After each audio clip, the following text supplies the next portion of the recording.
যুদ্ধ বন্ধে শান্তি চুক্তিতে পৌঁছেছে যুক্তরাষ্ট্র ইরান। ১৯ জুন সুইজারল্যান্ডে আনুষ্ঠানিকভাবে সই।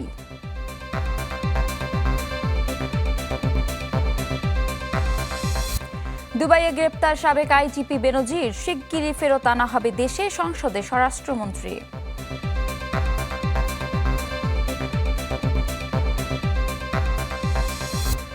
ভেঙে দেয়া হলো ইসলামী ব্যাংকের পরিচালনা পর্ষদ, চেয়ারম্যান সহ সব পরিচালকের নিয়োগ বাতিল।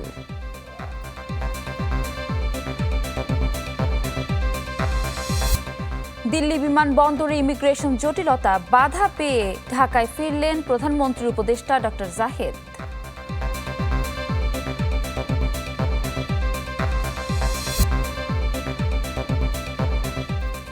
আমন্ত্রণ চ্যানেল 24-এর সকাল 7টার খবরে। শুনছিলেন সিলন ফ্যামিলি ব্লেন্টি সংবাদ শিরোনাম। আপনাদের সাথে আছি ইপসিতা জামান। যুক্তরাষ্ট্র ইরানের মধ্যে সংঘাত নিরসনে একটি শান্তি চুক্তি চূড়ান্ত হয়েছে বলে ঘোষণা দিয়েছেন পাকিস্তানের প্রধানমন্ত্রী শাহবাজ শরীফ। জানান ১৯ জুন সুইজারল্যান্ডে হবে চুক্তি সই। এদিকে হরমুজ প্রণালীতে মার্কিন নৌ অবরোধ প্রত্যাহার করা হবে বলে জানিয়েছেন মার্কিন প্রেসিডেন্ট ডোনাল্ড ট্রাম্প। অন্যদিকে ইরানের উপপররাষ্ট্রমন্ত্রী জানান চুক্তির খসড়া চূড়ান্ত হয়েছে এবং এর মাধ্যমে ইরান যুক্তরাষ্ট্র সংঘাতের পাশাপাশি লেবাননে উত্তেজনা কমবে। চুক্তিটিকে স্বাগত জানিয়েছেন তুরস্কের প্রেসিডেন্ট রিসেপ তাইয়েপ এরদোয়ান। তিনি এটিকে মধ্যপ্রাচ্যে স্থায়ী শান্তি ও নিরাপত্তা প্রতিষ্ঠার পথে গুরুত্বপূর্ণ পদক্ষেপ হিসেবে উল্লেখ করেন।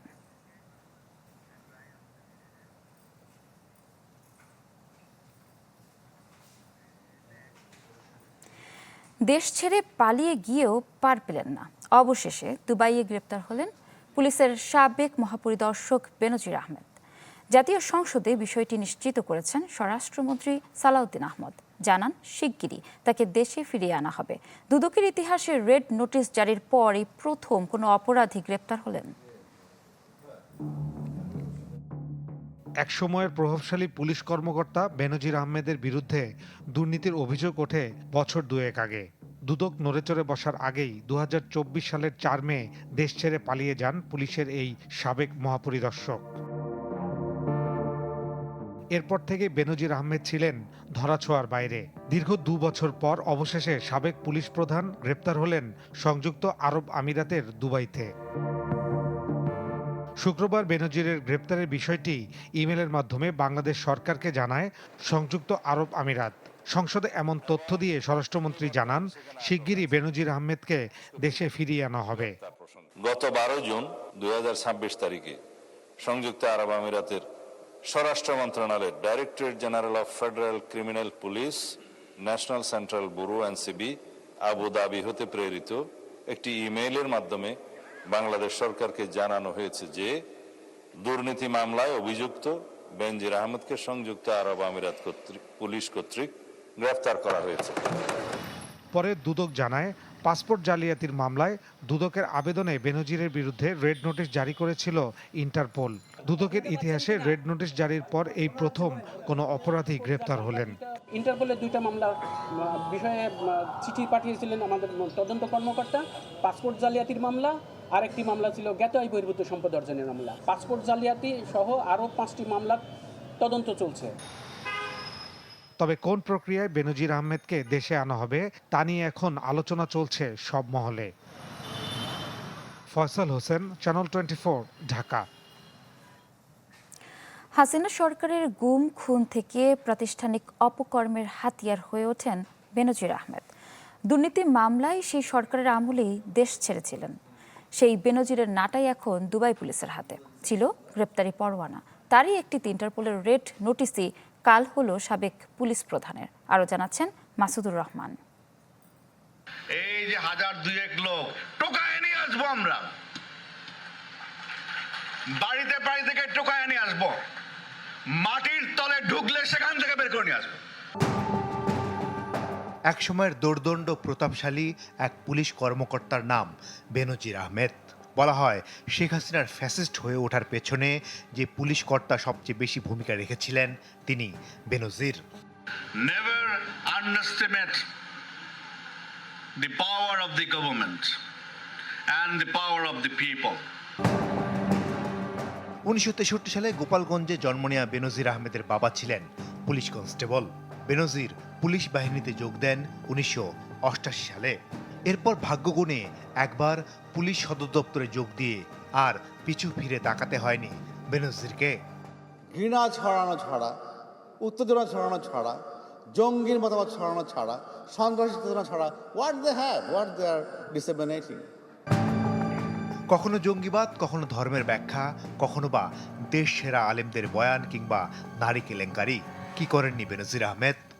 ইতিহাসের সন্ধিক্ষণে কখনো কখনো কাউকে না কাউকে দায়িত্ব নিতে হয়।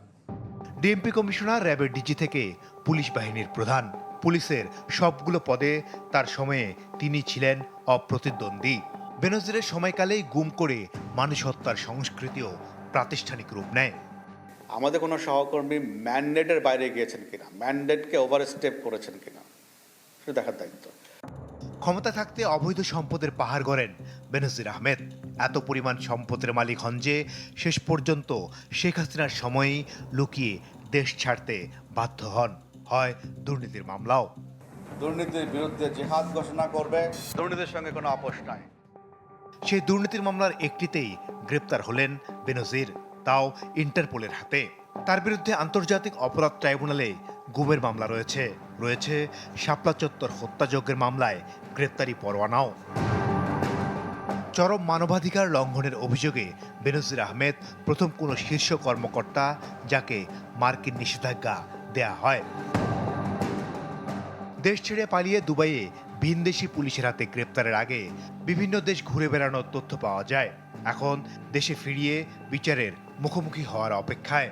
এগুলো নিয়ে আপনি অনেক কথা বলেছে, so you can stop it right now. Masudur Rahman, channel 24, Dhaka. এদিকে সাবেক আইজিপি বেনজির আহমেদের গ্রেপ্তার নিয়ে জামায়াত আমির ডক্টর শফিকুর রহমান বলেছেন, বিষয়টি সরকারের নয়, বরং তা ইন্টারপোলের কৃতিত্ব। এই সরকার তার উপরে ইন্টারপোলের অ্যালার্ট জারি করায় নাই, এটা প্রিভিয়াস গভর্নমেন্ট করাই গেছে। যদি কেউ দেশ এবং জাতির বিরুদ্ধে অপরাধ সংগঠন করে থাকে তারকে আইনের আওতায় আনতে হবে। এইটা বাংলাদেশের একটা অ্যাচিভমেন্ট, কিন্তু মূল অ্যাচিভমেন্টটা হবে আপনার প্রশ্নটাই সঠিক, যদি তাকে ফিরিয়ে এনে শাস্তির মুখোমুখি করা। অবশেষে ভেঙে দেয়া হলো ইসলামী ব্যাংকের পরিচালনা পর্ষদ। প্রশাসক হলেন বাংলাদেশ ব্যাংকের নির্বাহী পরিচালক জহির হোসেন।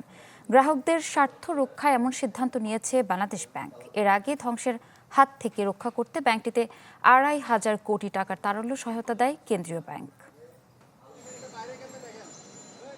মাত্র ৩ দিন আগেও ইসলামী ব্যাংকের বিতর্কিত চেয়ারম্যান খুরশিদ আলমের পক্ষে সাফাই গান বাংলাদেশ ব্যাংকের গভর্নর মোস্তাকুর রহমান। বলেন, এক সপ্তাহের ব্যবধানে ৪০০০ কোটি টাকা আমানত তুলে নিলেও প্রভাব পড়বে না ব্যাংকটিতে।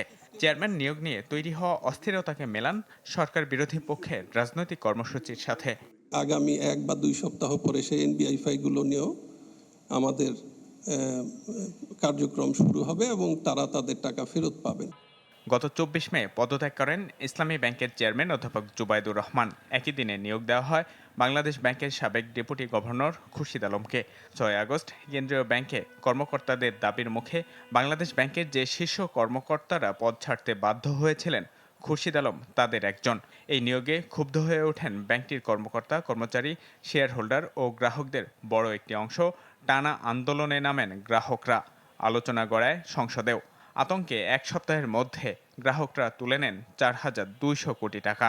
আমাদেরকে আজকে প্রথমবার মতো ওরা ক্যাশ সাপোর্ট দিয়েছে, সেটা দেওয়ার পরে আমাদের আজকে লেনদেনের কি অবস্থা, ওটা দিয়ে আমরা কতটা সংকলন করতে পারছি, সামনে আমরা কি প্রজেকশন আমাদের আছে, এই বিষয়গুলো নিয়ে আলোচনা আছে। গ্রাহকদেরকে আমরা আশ্বস্ত করতে চাই, ইনশাল্লাহ আজকে যখন আমরা সেবা দিচ্ছি আমাদের সেবার মান প্রতিনিয়ত আরও বাড়বে, কালকে তারা আরও বেটার সার্ভিস পাবে, আরও বেটার সার্ভিস। ব্যাংকটিতে দেখা দেয় ব্যাপক তারল্য সংকট। পরিস্থিতি সামলাতে রোববার ব্যাংকটিকে দেওয়া হয় ২৫০০ কোটি টাকার ঋণ, কিন্তু তাতেও ঠেকানো যাবে না গ্রাহকদের আমানত তোলার হিড়িক। এমন গোয়েন্দা তথ্যের ভিত্তিতে শেষ পর্যন্ত নিজের সিদ্ধান্ত ধরে রাখতে পারলেন না ব্যবসায়ী গভর্নর। রোববার আবারও ভেঙে দেওয়া হলো ব্যাংকটির পুরো পরিচালনা পর্ষদ। বলা হয়, গ্রাহকদের স্বার্থ রক্ষায় এমন সিদ্ধান্ত পরবর্তী ঘোষণা না দেওয়া পর্যন্ত কেন্দ্রীয় ব্যাংকের নির্বাহী পরিচালক মোহাম্মদ জহির হোসেন সামলাবেন ব্যাংকটি। কেন্দ্রীয় ব্যাংকের তথ্য বলছে, ব্যাপক অনিয়ম দুর্নীতির ফলে ব্যাংকটিতে এখন খেলাপি ঋণের পরিমাণ প্রায় ৯৬০০০ কোটি টাকা। ইমদাদ হক, চ্যানেল 24, ঢাকা। ইমিগ্রেশন জটিলতায় ভারতে ঢুকতে না পেরে দিল্লি বিমানবন্দর থেকে ঢাকায় ফিরেছেন প্রধানমন্ত্রীর উপদেষ্টা ডক্টর জাহিদুর রহমান। জানা গেছে, ইন্ডিয়ার ওশান রিম অ্যাসোসিয়েশনের একটি অনুষ্ঠানে অংশ নিতে রোববার বিকেলে ঢাকা ছাড়েন ডক্টর জাহিদ। দিল্লি পৌঁছালে সেখানে দেশটির ইমিগ্রেশনে বাংলাদেশের প্রধানমন্ত্রীর উপদেষ্টা ডক্টর জাহিদুর রহমানের প্রবেশাধিকার নিয়ে জটিলতা দেখা দেয়। কয়েক ঘন্টা অপেক্ষার পর ঢাকার পথে রওনা দেন তিনি, যদিও এই বিষয়ে দূতাবাস বা সংশ্লিষ্ট কারো বক্তব্য পাওয়া যায়নি।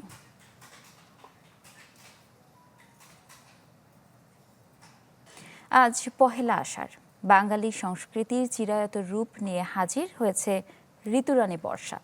এই বর্ষাতেই প্রকৃতি যেন ফিরে পায় তার নতুন যৌবন। গ্রামীণ জনপদ থেকে শহর নগর সবখানেই স্নিগ্ধতার আকাঙ্ক্ষা। ইমতিয়াজ মাহমুদের রিপোর্ট, ক্যামেরায় ছিলেন আমানুল্লাহ আমান।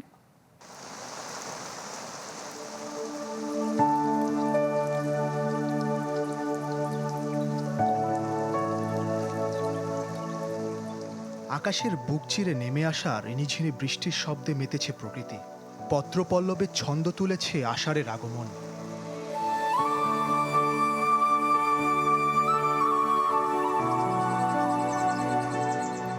ধুলোমাখা জটাজাল ধুয়ে মুছে নতুন করে জেগেছে নগর।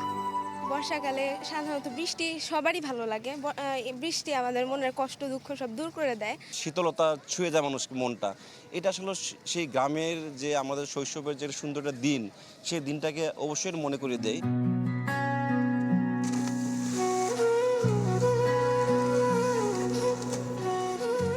গ্রামীণ বাংলায় বর্ষার রূপ যেন এক জীবন্ত ক্যানভাস। নদী নালা খালবিল কানায় কানায় ভরে ওঠে নতুন জলে। তৃষ্ণার্ত চাতকের মতো অপেক্ষায় থাকা কৃষকের মুখে ফোটে হাসির ঝিলিক। আকাশ মেঘলা মেঘলা, ওখানে একটু কাজ করতে ভালো লাগে। আবার রোদ উঠলে আবার গরম। খালি রোদ দিয়ে কাম না, আমাকে রাস্তা মানছে একটু মেঘও চাই না, মাটি করে কি হক তুই একবার জায়গা একটু মেঘ হলে ভালো হয়। বাঙালির অর্থনীতি ও কৃষিতে বর্ষার উপস্থিতি ভীষণ আকাঙ্ক্ষার। মাটির উর্বরতা বৃদ্ধি আর ভূগর্ভস্থ পানির স্তর রক্ষায় এই ঋতুই প্রধান ভরসা। তবে এলনিনোর প্রভাবে এবার আষাঢ় শ্রাবণে বৃষ্টি হবে কম। এখন এলনিনো সক্রিয় অবস্থায় আছে এবং এলনিনো যখন বিরাজ করে, অর্থাৎ এনসো যখন বিরাজ করে, সেক্ষেত্রে কিন্তু আমাদের ইন্ডিয়ান সাবকন্টিনেন্ট বা বাংলাদেশের অঞ্চলগুলোতে কিন্তু বৃষ্টিপাতের পরিমাণটা কমে যায় এবং তাপমাত্রাটা বাড়তে থাকে। জলবায়ুর হেরফেরের মাঝেও এই বাংলায় বর্ষা ফিরে আসে চেনা রূপে। শত ব্যস্ততা আর ক্লান্তিকে মুছে দিয়ে স্নিগ্ধতায় ভরিয়ে দেয় নাগরিক মন। আষাঢ়ের এই বৃষ্টি একদিকে যেমন তাপদাহের ক্লান্তিকে দূর করে এনেছে স্বস্তির সুবাতাস, অন্যদিকে অতিবৃষ্টি এবং বন্যার শঙ্কা তাড়া করে ফিরছে নদীর পাড়ের মানুষকে। সব শঙ্কা ছাপিয়ে রূপ রঙে বৃষ্টি যেন প্রকৃতির সকল ছন্দকে টিকিয়ে রাখতে পারে, এই প্রত্যাশা সবার। ইমতিয়াজ মাহমুদ, চ্যানেল 24, ঢাকা। একসময় অপহরণ, মুক্তিপণ আর জলদস্যুতার আতঙ্কে সুন্দরবন ছিল বনজীবীদের জন্য ভয়ঙ্কর এক জনপদ। তবে ধারাবাহিক অভিযানে সেই চিত্র অনেকটাই বদলেছে। গেল 5 মাসেই 39 বনদস্যুকে আটক, 42টি আগ্নেয়াস্ত্র উদ্ধার এবং 41 জিম্মিকে জীবিত উদ্ধার করেছে কোস্টগার্ড। তবুও পুরোপুরি শেষ হয়নি হুমকি। সম্প্রতি কোস্টগার্ড স্টেশনে হামলার ঘটনাও ঘটেছে। সুন্দরবনে দস্যু দমন, বর্তমান পরিস্থিতি ও আইন শৃঙ্খলা বাহিনীর তৎপরতা নিয়ে রিপোর্ট করেছেন সুলতান মাহমুদ আরিফ, ছবি তুলেছেন স্বাধীন ইসলাম। ভয়ঙ্কর সুন্দরবনে যদি কিছু থেকে থাকে সেটি সুন্দরবন। উপমহাদেশের বিশাল কয়েকটি নদীর বয়ানা পলিতে গড়ে ওঠা এই বনে প্রকৃতি যেন উজাড় করে দিয়েছে নিজেকে। হাজার প্রজাতির গাছপালা আর বন্যপ্রাণীর এই আদিম লীলাভূমির লাইফলাইন হলো এর খাল আর নদীগুলো। এই জলাভূমি বাদ দিয়ে সুন্দরবন চিন্তাও করা যায় না। এসব নদী খালের উপর নির্ভরশীল বনজীবী মানুষেরাও। কিন্তু দীর্ঘ সময় ধরে বনের আড়ালে এসব নদী খালকে অপরাধ ক্ষেত্র হিসেবে ব্যবহার করেছে দস্যু নামধারীরা, যারা বিভিন্ন গ্রুপ উপগ্রুপে বিভক্ত হয়ে অপহরণ, মুক্তিপণ, লুটপাট আর প্রাণহানি ঘটায়, যা ছিল জেলে, মৌয়াল ও বনজীবীদের জন্য চরম আতঙ্কের।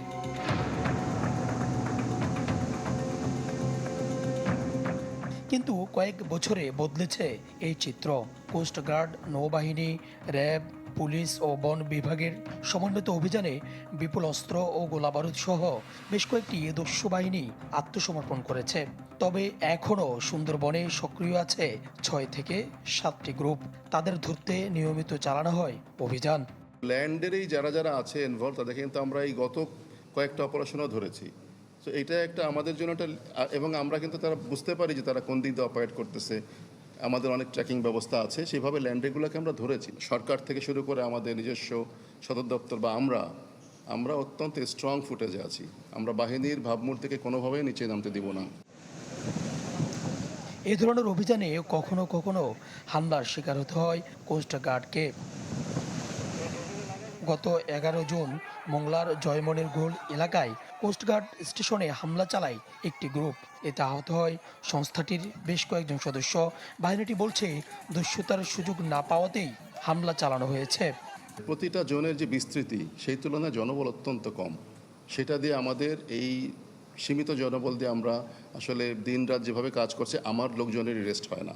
আমাদের যে কোনো যৌথ অপারেশন আমরা যখন যাচ্ছি আমরা কিন্তু সব সাপোর্ট পাচ্ছি। সুন্দরবন দিয়ে অতীতে বাংলাদেশে পুশিনের চেষ্টা হয়েছে বহু, নতুন করে আর সেই সুযোগ নেই এমনটি জানান কোস্টগার্ডের জোনাল কমান্ডার। সুন্দরবনের নিরাপত্তা, বনদস্যু দমন এবং জীববৈচিত্র্য রক্ষায় কাজ করছে বাংলাদেশ কোস্টগার্ড। একই সাথে উপকূলীয় অঞ্চলে চোরাচালান এবং বিভিন্ন অপরাধ দমনে নজরদারি রয়েছে তাদের। বাহিনীটি বলছে জাতীয় সম্পদ এবং পরিবেশ রক্ষায় আরও কার্যকর উদ্যোগ গ্রহণ করবে তারা। সুলতান মাহমুদ আরিফ, চ্যানেল 24, সুন্দরবন।